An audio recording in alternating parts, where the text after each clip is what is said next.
J-Mix here with TupacNation.net, and this week is part 3 of our interview with Ronnie King. In this segment, we're going to discuss working with Big Psych, Johnny J, and bringing back that West Coast sound that we miss so much. Ronnie, being so close to Johnny J, what do you think he'd want fans to know about him? That's kind of funny.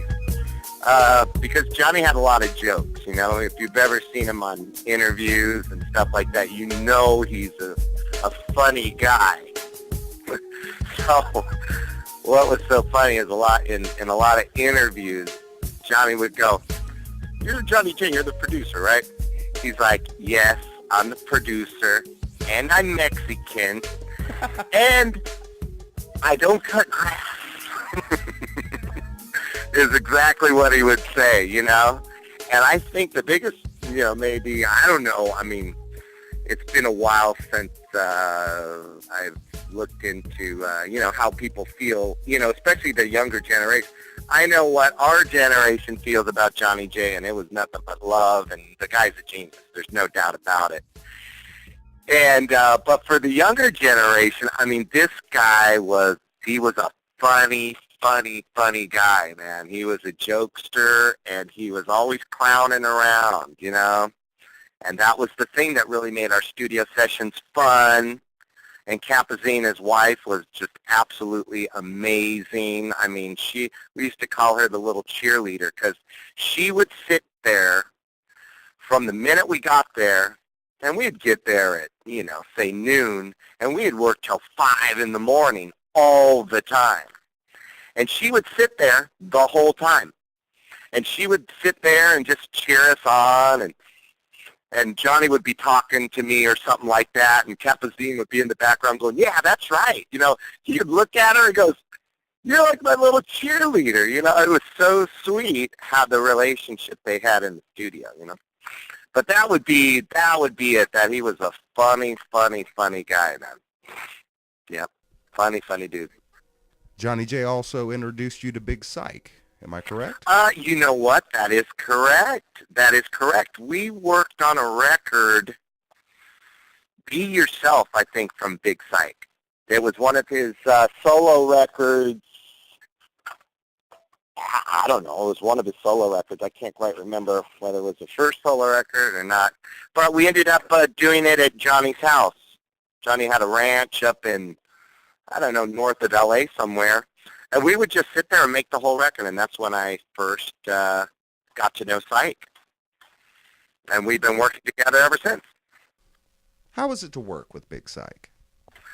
Working with Big Psych is like working with Johnny or working with Pac. I mean, his work ethic is phenomenal. I mean, the guy will do 9 tracks a day.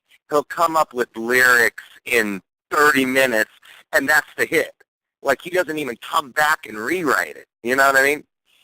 He's just on it, So that's the one great thing that we love working with each other, because we get a lot of work done, and we get a lot of music out of us, and we, really do expand the mind together and make great music. And working with Psych is, like I say, it's like working with Pac or Johnny. It's like, or the Outlaws. I mean, we all come from the same cut, and we all love making music, and we are all making great music, even today, So that's the thing Psych and I really do blend well with, is the work ethic, for sure.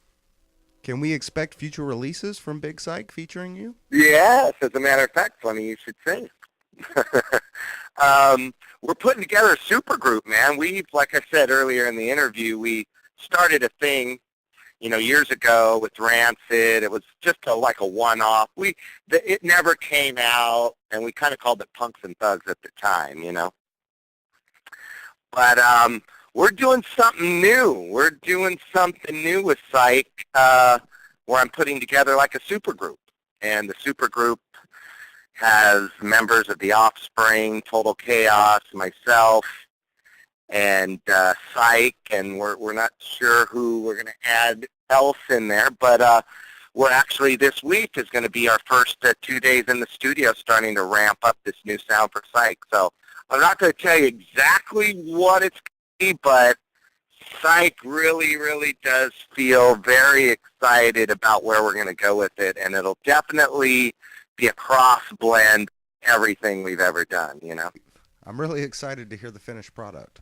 Yeah, me too, because, you know, Psych not only deserves, you know, to continue to be in the music business, but also up a new generation of artists, whether you rap or not, you know what I mean? So we're pretty excited about it. We were talking earlier off mic, and I noticed that you had done some work in the same studio that Sublime had recorded in. Can you tell us about that experience and who you're working with now? Sure. Well, it's a recording studio called 17th Street Studio in Costa Mesa. And it's owned and operated by Louis Richards and Anik Dang. And Louis has been with Sublime since the early days down in Long Beach, California. And I've been doing records with Louis probably for a couple of years now. And I went to go play keyboards on one of his new super groups that are happening called Seedless. They're on their way up the charts in the reggae world. And me and my artist Blake Lansing went down to see this great event, and I played keyboards on the thing. And, yeah, 17th Street Studio is popping out the Dirty Heads, members of, like,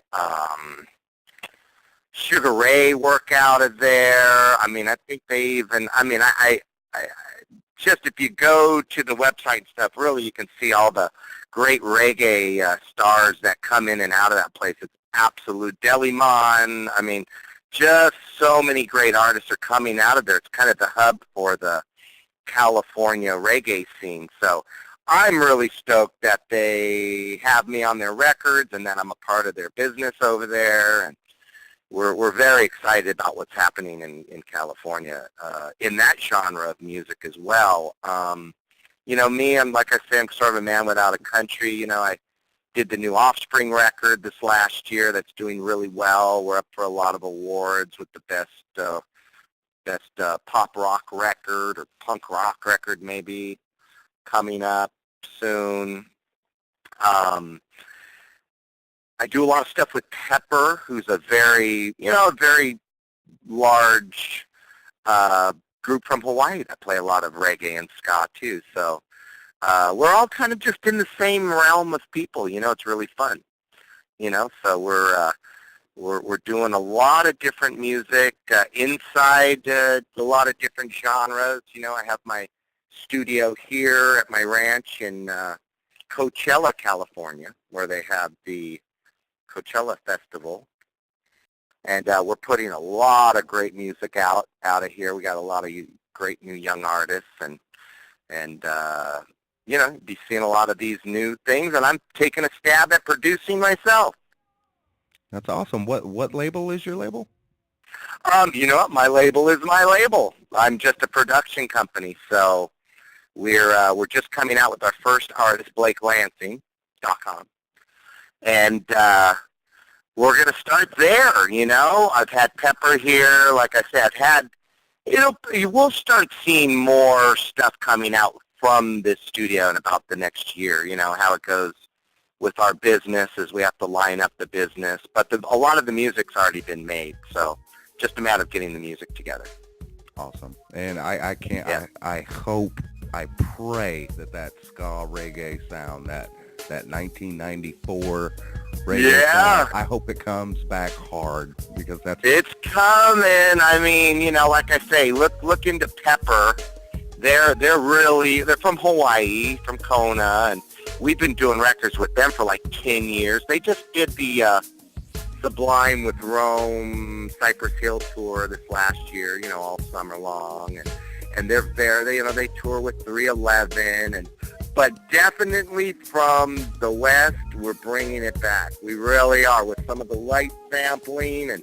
But the thing is, Bradley was, you know, he was such an icon But if anybody's doing it, it's definitely 17th Street Studio, and I'm, like I say, so glad to be a part of that. I mean, well, of course, we'll have some new sites coming and new information and, you know, freshening here and freshening there for the internet. But, hey, just look out for the music, you know.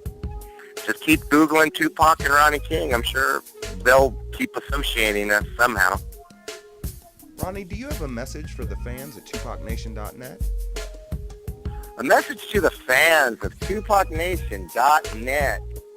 Hey, keep enjoying the old stuff, and hopefully, you know, we can keep the integrity and keep Johnny J's legacy and dream alive of keeping the old sound together. You know, and if there's anything I'd be doing, I'd sure love to be a part of that.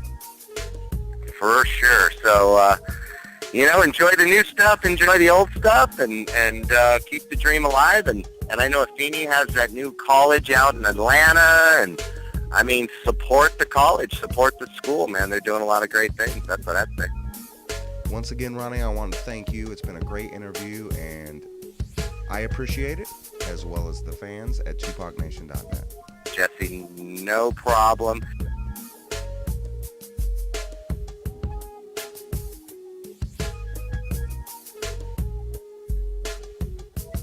Just an update. Stay tuned for Young Noble Part 2, and we got much more to come, only on TupacNation.net.